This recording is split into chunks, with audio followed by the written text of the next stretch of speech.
Well, Muslim communities in Fairfield, Canterbury, Bankstown and Liverpool will be celebrating Eid very differently from previous years on Tuesday.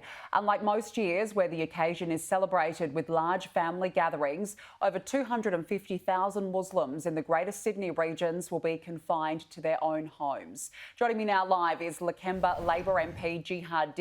Jihad, thank you for joining me. Can you explain to us just how important these events are to the community and how they're feeling about not being able to celebrate as normal? Well, good morning, and my pleasure, Danita. And look, I think you've touched on it. This quite affects quite a massive part of the local community here. And it is a really special day. It's a really special occasion. Tomorrow would be the holiest day in the Islamic calendar, and where normally people would go to the mosque and go and visit their families and friends and extended families and being out and about. It's going to be very, very different. So the effect that it's going to have is a completely new style of celebrating Eid. And, people accept that this is what we've got to do. And people like myself and other community leaders and anyone who's got a voice is encouraging people to make sure that we find new ways to celebrate Eid and to acknowledge Eid, certainly well within the rules, but also to make sure that we somehow stay, we stay socially connected, but we stay physically distanced. And that's, I think, the really important thing, that there's other ways that we can still acknowledge and celebrate Eid. But let's make sure that this time we do it well within the current rules and certainly well within the household units. Absolutely. And take us through that. How can the celebration be conducted this year under the COVID restrictions? Well, most of the mosques, pretty much all of the mosques, are doing an online service. So there's two parts to it. There's the religious part, which is usually a service at the mosque, and then some prayers. So you can actually have that'll be an online service, so people will be able to listen to the online service, and then they can conduct their prayers at home. That's the first bit. Where then people would normally go out and say visit the cemetery or visit one another, that's what they're not doing. So us, for example, as a family are doing a big brunch in lieu of the big lunch that we would normally have. The food might not be as good because normally mum just puts on an amazing feast, so there's a big competition amongst the brothers and the sister and all of the nieces and nephews. We've managed to get gifts to people that we normally would give to them on the day, like particularly for the young kids or money or whatever. We've done that via the mail this time in advance. So it's a really special day for young children and want them to do it. As a family, what we will do is we'll make sure that we have activities at home that might be a little bit different. We're trying to do our very best to still make it a special day, maybe not the same way that kids would normally have experienced it and that we would normally have experienced it, but still a special day nonetheless, which is about spending time with your family. So there are different ways around it, and I think that's the really important thing. Yeah, absolutely. And how big of an impact will this have on businesses in those local communities?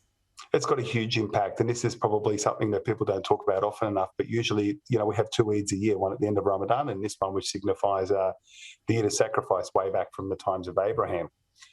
What would normally happen is, I said, there'll be big family feasts and big get-togethers. So obviously there's the food element of it that, keeps the butchers and the greengrocers and all of those people going. But the other one as well is that Eid's really special because you go out and buy new outfits. Everyone goes out and buys a brand new outfit. So the local businesses where you would purchase your clothes from have really struggled. I had a message from a friend of mine who's got a clothing boutique who said to me that she's purchased $50,000 worth of stock that she was expecting to sell for Eid, and now she's stuck with all this stock. So we'll talk about how she could potentially do it online, how people can make an order and then do a pickup. And then things like sweets. So sweets are a really important part. And I was talking to one of the sweets shop owners the other day, and anyone who's ever had, I'm Lebanese background, so anyone who's ever had Lebanese sweets knows that, no offense to anyone, but they're the best sweets in the whole world.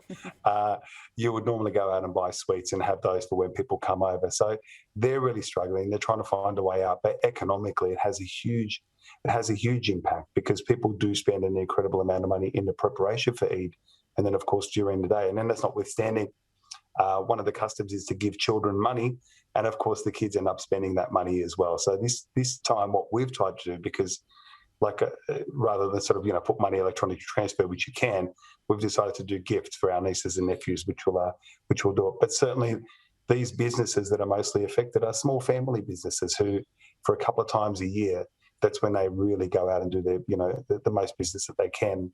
They're just trying to find another way to do it, but certainly it's impacted them on them hugely. I don't know that everybody's going out and bought the new outfits. I don't know that everybody's buying as much sweets as they normally would. No one's doing the feast that they normally would.